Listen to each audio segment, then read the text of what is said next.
Good morning, dear students. Welcome to your English online class. Children, today we will do poem Indian Weavers. Now, children, the poetess of this poem is Sarojini Naidu, and she was born and she was born on 1879, and she was a poet. She actively participated in Indian independence movement. She was the first woman to become governor of Republic of India. Her poetic works include The Golden Threshold, The Scattered Flute, Songs of India, and The Feather of the Dawn. Now, in this poem, children, the poet has talked about different colors and how these colors symbolizes different stages of life. We will study in this poem. Okay, how different colors they symbolizes different stages of life. We will study in this poem. Now, children, weavers can give a variety of forms and colors to the cloth they weave.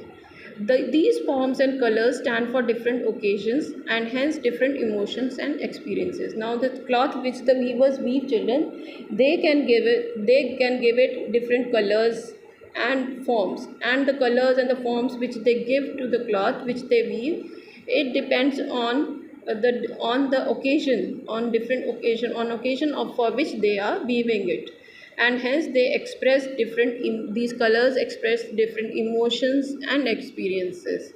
In this poem, children, the poet records a conversation between the speaker, who observes the weavers at work, and the weavers themselves. So in this poem there is a conversation between the speaker or the poetess and the weaver themselves, uh, and the poetess, she observed those weavers when they are working, and she asked questions from them, and what reply they give to her, we will study in this poem.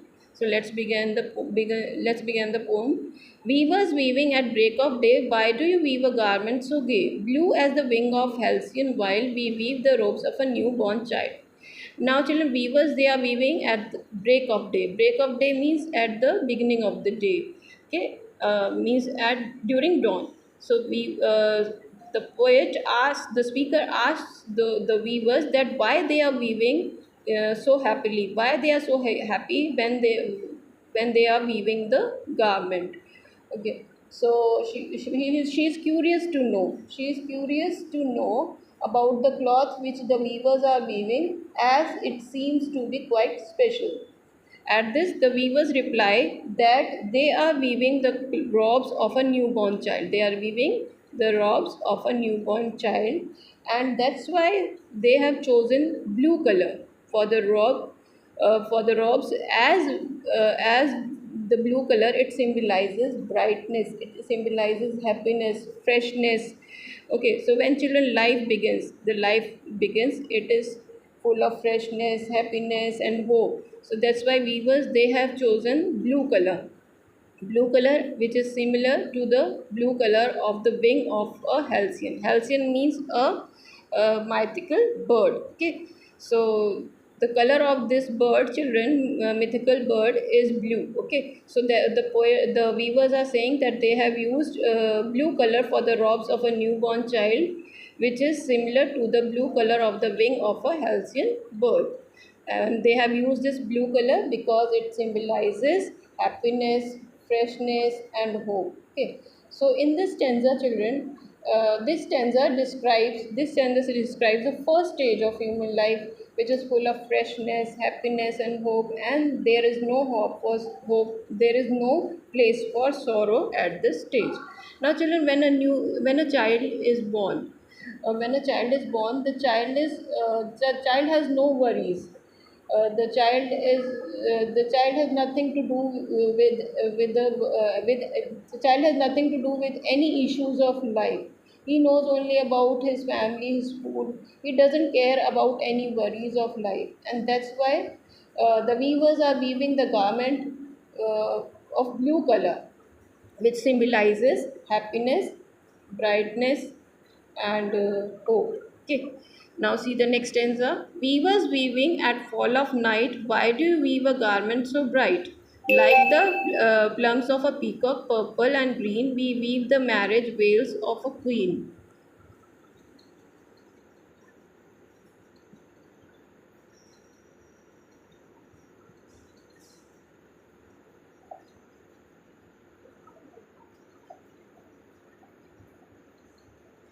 Now the weavers children in this stanza, the weavers they are weaving at fall of night, means late evening. They are weaving the cloth at late evening, and the poetess she again asks question from the weavers during the fall of night, that why they are weaving a cloth late in the evening, which is the time children when most of the Indian marriages take place. Okay, she also asked them that why they are weaving a garment so bright, like the plums. Plums means feathers of a peacock, purple and green. At this, the weavers reply that the cloth is which they are weaving, they are weaving it bright and richly colored because they are weaving for a queen. They are weaving the cloth for a queen, and she will use it to make her marriage veil. So this stanza, children, this stanza describes the second stage or the adulthood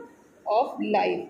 It is the time, children, it is the stage of life when there are lots of ups and downs in the life. Okay, it is the stage when the human being when the person is beginning his or her married life. Okay, and there are lots of ups and downs in life, and the weavers they have used the color they have used purple and green color. Why? Because purple and green color, children, they symbolize the ups and downs of life that makes the adulthood bright. Okay, so the purple and green color, children, they denote ups and downs of a life. If life will not have ups and downs, it means that children, it means that the person is dead. If there are no ups and downs in the person's life, so life is beautiful only when there are ups and downs in it. So the weavers they have chosen purple and green colors. Why? As they are beautiful and bright, as well as bright, and at the same time they reflect the ups and downs of life. Okay, so that's why the weavers they have chosen uh, purple and green color to uh, to weave the cloth of a garment of a queen who will use it to weave for her marriage veils.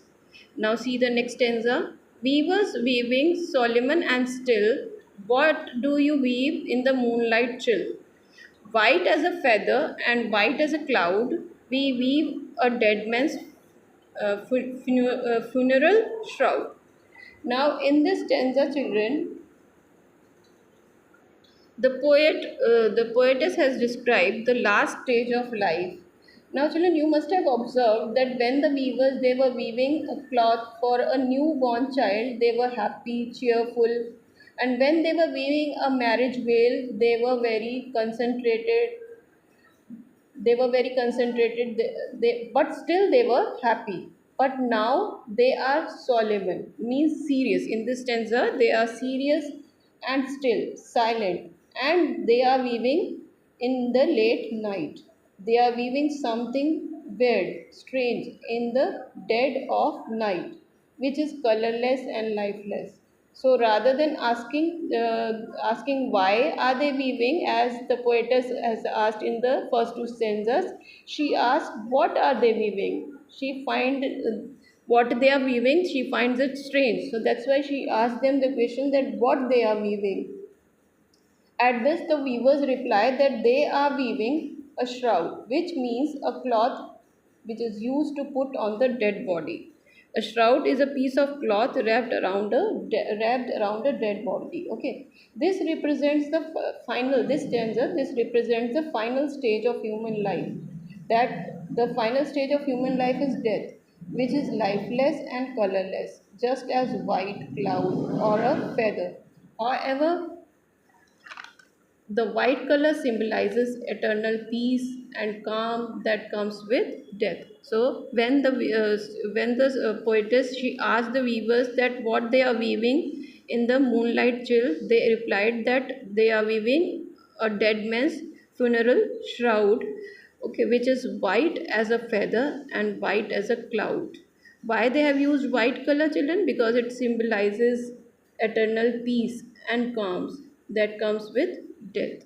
Okay, so I hope, children, you must have understood this poem, and Go through it thoroughly. Thank you. God bless you.